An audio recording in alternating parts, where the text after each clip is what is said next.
Still doing our incubation. It's going very well. I really like this incubator. I used to have one of those old styrofoam type ones where you had to take the lid off and turn it every few hours. This one we haven't touched. Just leave it alone, pour a little water in it each morning, and it does its thing. Keeps the temperature, it rotates it, doesn't make a lot of noise. It's a little bit too much light at night because it's got all these LEDs on it for the temperature and humidity right here. So we're at 100.5 and 53 humidity. That's the max humidity. I've got the door all the way open on the humidity, so it must just be a humid day. We have 16 days left and it's just going perfectly. I'm overly surprised how well this is going. I just knew somewhere along the way we were going to have a problem, but the electric, keeping up just fine with the electric. Haven't had to run the generator any more than I expected. I'm running it an hour in the morning, an hour in the evening. I don't even think I really have to run it in an hour in the evening. Last night I was at 12.7. Usually by the time I go down there and put the chickens away, it's at 12.8, so it just used a little bit more than normal. And then this morning I woke up, it was 12.3, so 12.2 being the lowest you can go, according to my battery charger. So we're right on the edge of having enough electric. If we do another batch this summer, we'll definitely have enough electric. Of course, our downfall is it's so cloudy all the time. So this morning I had to run the generator for 3 hours, but that had nothing to do with this. I would have had to run the generator regardless because it's just so cloudy. We're going to get another several days worth of rain. The rain is just killing us. Fortunately, it seems like it has warmed up a little bit, so I don't have to heat the house as much. You're supposed to keep the house anywhere from between 72 degrees and 80 degrees. Last night, we didn't have to run the propane. Well, no, I got up in the middle of the night. I ran it for about an hour. I ran the propane heater for about an hour. We got down to 75, so I thought I'd better kick it on. But that's not for this. That's for the batteries. The lower the temperature in the house, the more this has to kick on. So I turned it on to keep the temperature in the house a little bit warmer so this doesn't run as much. Also, we got the little chicks down here. They get pretty cool at night for some reason. During the day, they seem fine with whatever the temperature is in the house. But at night, they'll start chirping and whining and complaining. So either I give them a hot water bottle or I give them more heat. Well, since I was having to heat this, I just turned on the heater. We're starting to minimize the amount of heat that we're having to produce now. If it wasn't for the chickens at all, we wouldn't run the heater probably at all. Maybe a little bit in the morning when we got up. But I think we're pretty much done with the wood stove. I need to get it cleaned up and get all the wood back outside. I'm just a little bit reluctant to do that. I'm afraid that one night it's going to get cold again.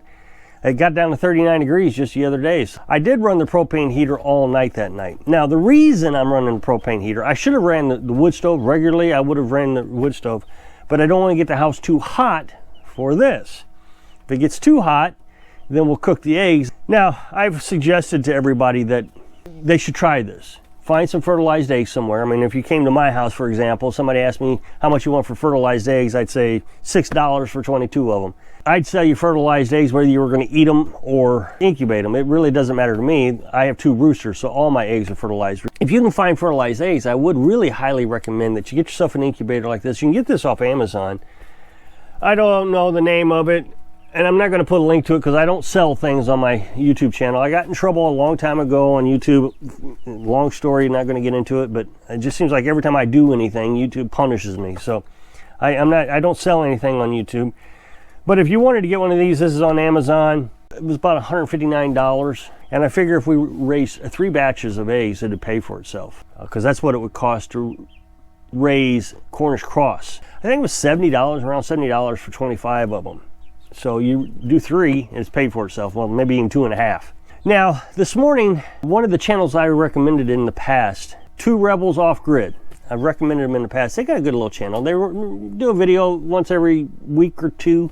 They reminded me, I'd forgotten about this, that a lot of states have banned selling chickens or any type of fowl or anything because of the bird flu. I'd forgotten about that. So I looked it up this morning because I couldn't remember why would they be saying this. And she said, from 2 Rebels Off Grid, that 28 states have banned selling. Now, what I found was Minnesota. I didn't do a thorough search. I just took her word for it. And Minnesota has definitely banned it. Now, there's a lot of states that won't let you go to bird shows. You can go to a show and you can show your chickens and ducks and whatever, and you can trade and sell at these swap meets, I guess is what they are. Flea markets. They won't let you do that. I did see that, and that was in a lot of states. Now, I didn't really read any articles. I just went down to Google headlines, and that's what I've seen. So this is a very interesting problem. Not only can you not buy eggs at the store because they're out because of the bird flu, can't buy chickens at the store because of the bird flu. Something like 30 million birds just in Iowa alone, I think it is, that have been slaughtered. And then you got Georgia and, I don't know, Ohio or Indiana. Missouri's slaughtered a bunch. Now, a lot of people are going to say, well, that bird flu, that's just not true. There's nothing true about that. Well, it doesn't matter if it's true or not. It doesn't matter if your birds are going to get sick or not. The government is coming in and telling you to slaughter your birds. You don't have a choice in the matter. So they come in, they do a test, they say, oh yeah, you got one bird out of 30 million birds that's sick, so you got to slaughter them all. And then, of course, the government does supplements and they pay the farmer for the loss of the birds, and, you know, so everybody's happy except the consumer that I guess they're trying to starve to death. And of course, I don't get into conspiracy theories, but that's what a lot of people will tell me is the government's trying to starve us all. Because some will say, oh, because they want us to move in the city, but I don't understand that. Wouldn't that starve the people in the city too? So what I'm suggesting, again, is get one of these. This is really, really simple. Now, you can buy eggs pretty expensively, actually, at the hatchery. Find yourself a hatchery around town. Just type in hatchery near me. We have one that's probably 40 miles away. It's a nice little trip for us. We went there, twice I think we went. Problem is you can get chickens there like $1 cheaper at our hatchery. So let's say the chickens were $3, $3.50. The eggs are $4.50. Makes no sense to me why they're more expensive. I don't know, maybe because they have to guarantee it that the eggs are fertilized. I really don't understand it, but they're more expensive. So if you can go to a hatchery and buy chicks, that's great. We can go to Orchlands. So Missouri hasn't banned selling chickens. We can go to Orchlands and pick up a chicken for $4.50, or go to the hatchery and pick it up for $3.50. Depends on the breed you get also, how much they're worth. But if you can't, go to the hatchery and pick yourself up 22 eggs. It's going to be expensive, I admit. It's $4.50, and you gotta incubate them. That being said, if you went to Orchlands, think about this. If you went to Orchlands and bought your chickens for $4.50, or you go to the hatchery and you buy your eggs for $4.50, it's the same price.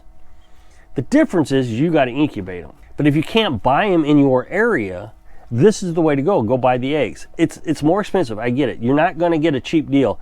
I remember during the ammo crisis, prices went up and up and up and up. My ex-wife kept telling me I couldn't buy any ammo, can't buy any ammo until the prices come back down. Well, they never came back down. They just kept going up, so I never got any ammo. Well, the same thing. If you just keep waiting, the prices are never going to come down. You just will get started now. That way, next year, especially if you have a rooster, and you're going to get roosters out of this. I mean, it's going to be a mix. There's no guarantee how many roosters and hens you're going to get. So you keep the roosters, you keep all the hens, and then next year, you'll have fertilized eggs to do it again. So then by the next year, you're going to have plenty of chickens to have enough eggs to eat. And then you can do what we're doing. This year, all these eggs in here are going to be meat birds. We're just going to butcher them after 12 or 14, 10, 12, 14 weeks, whatever it is. We'll butcher them. We're going to do that 3 times. We'll get 3 slaughters out of this. 2 Rebels Off-Grid was suggesting that you go buy your birds now, and I agree, you should do it now because it's not going to get any better. I'm pretty sure that nothing's going to get better. I just find this is the best solution. And this is so easy, especially if you got this incubator. Now, if you get one of those cheap styrofoam ones, it is much more complicated, and you will have a higher fallout rate. You got to open it up all the time, you lose your heat and your humidity in there. It's got to reestablish itself, so it's cooling down and heating up. And that's why I think chickens, when they roost on eggs, they lose so many. We started out with 10 eggs under our hen this year, and we got 2 out of it. So that was a huge loss, 80% actually. This way, I suspect that we'll get nearly 100% success rate out of them. Now, like I said in the past, we have made this process very complicated. We're doing everything just as hard as we possibly can. We're trying to run this off solar panels and batteries. Whereas you're going to plug it into your wall, you're never even going to notice the electric use. It actually doesn't take a lot of electric, as I've demonstrated. Our batteries are not draining much more than they would without this. It's not too bad. When the heater kicks on, it's about 50 watts. Think about a 50-watt light bulb. When it shuts off, it drops down to about 20 watts, 10 to 20 watts. So it really isn't using a ton of electric. You're not going to notice it on your bill. Like I said, I hardly notice it on my batteries. Once they hatch, then all you have to do is keep them warm for about 8 weeks. You got to keep, and it starts out, I think you start them out at the first week, they got to be at 95 degrees, and the next week's 90 degrees, and the next week's 85 degrees. And what you do is you put a heat lamp in your cage. I'm not a big fan of heat lamps. I think it makes the bird unhealthy. Light keeps the bird from sleeping. If I put a light in here, you know, I'll put a little headlamp on as I go outside at night. That wakes them up. They'll start chirping as soon as I turn the light on. I want to try to keep them asleep. So what I do is I put a hot water bottle in there, and they can color right up on the hot water bottle. I mean, I get as hot as my water heater will let it. I just put straight hot water in the bottle, and then they can decide if they want to sleep on top of it or move away from it, whatever the case is. And so when they first got onto it, I mean, they laid right on top of it, and it was pretty hot. I mean, I couldn't even put my hand on it very long, but they were sleeping right on top of it. Well, now they back away from it. If I hear them chirping, I'll put water bottle in it. So what has it been, 3 or 4 weeks? I don't know how long it's been. The problem with the water bottle is in the first few weeks, you're gonna have to get up in the middle of the night and add more water, because it's going to cool off. The other thing is we live in a tiny house. Everything is just packed right into this little corner right here. We got our incubator, we got our chicks, we got our storage for our food. Everything is just packed in this little corner. If you have a regular sized house, you should be able to find a room, a spare room, a closet, someplace that you can put them. I would suggest a closet. To keep the smell down a little bit. I mean, we clean this pretty regularly, but every now and then you can start to sniff it and smell it and you think, oh, I need to clean it. Put down a tarp. They can throw their food around quite a bit. We have hardwood floors, so it's not so bad. We can sweep it up. So if you can click this box, up next box, I appreciate it. Take you to my next video. So I hope I can inspire you to stop worrying about the food shortage and live your dream. Thanks for watching.